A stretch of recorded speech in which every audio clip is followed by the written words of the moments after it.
সরাব আমাদেরকে কবে বেতন দেবে? আমি তো জানি না রে বন্ধু, কবে বেতন দেবে। বেতন পাইলে আমাদের খুব ভালো হতো, ঈদের জামা কাপড় কিনতাম। একটা কাজ কর, মালিকের কাছ থেকে আমরা বেতনটা চেয়ে নিই।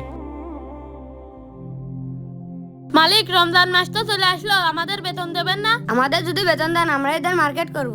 হ্যাঁ, বেতন তো তোমাদেরকে দিবই, কিন্তু একটা শর্ত আছে। শর্ত? আবার কি শর্ত?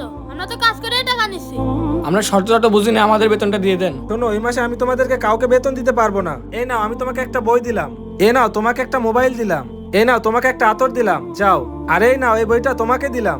কিরে মালিক, আমাদেরকে এইগুলো কি দিল? আমরা এইগুলো দিয়ে কি করব?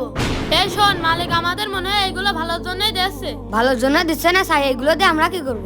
এই বইটই দিয়ে আমরা কি করব? আমরা কি পড়াশোনা করতে এসেছি? আচ্ছা, তোমাদেরকে আমি যা যা দিয়েছি তোমরা আমার কাছে আসো। কি হয়েছে মালিক, আমাদেরকে ডাকলেন কেন? এই তুই সুন্দরভাবে মালিকের সাথে কথা বলো, আমার কথা করছিস কে? এমন করে কথা বলবো না, কেমন করে কথা বলবো? আমাদের এগুলো কি দিয়েছে? টাকার বদলে আমারে সেন দিয়েছে। আমি এই মোবাইল নিয়ে কি করব? এ তোরা সবাই চুপ থাক, আসলে তোদের ধৈর্য সহ্য কিছু নেই। শোনো, আমি তোমাদেরকে কিছুই দেইনি। আমার যে প্রয়োজনীয় জিনিসগুলো আছে সেগুলো তোমাদের মাঝে ভাগাভাগি করে দিলাম। দেখি তোমরা কি বলো।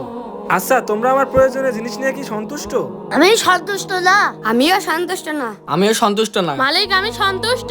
আরে কত পাগল, সামান্য বই নিয়ে সন্তুষ্ট। থাক, আমি বুঝতে পেরেছি কে সন্তুষ্ট কে অসন্তুষ্ট। যারা যারা আমার প্রয়োজনীয় জিনিস নিয়ে অসন্তুষ্ট তাদেরকে আমি চাকরি থেকে বাদ দিয়ে দিলাম। এবং সৌরভ, তুমি আমার জিনিস নিয়ে সন্তুষ্ট হয়েছো, এজন্য তোমাকে আমি চাকরি থেকে রাখবো এবং আজকের বেতন তোমাকেই দিব। মালিক, ওদের ভুল হয়ে গেছে, ওদের ক্ষমা করে দেন। শোনো, সৌরভ শুধু সন্তুষ্ট নয়, সৌরভ ভালো একজন মানুষ। না হলে তোমাদেরকে এভাবে চাকরিতে রাখতে বলতো না। জি মালিক, আমার বড় ভুল হয়ে গিয়েছে।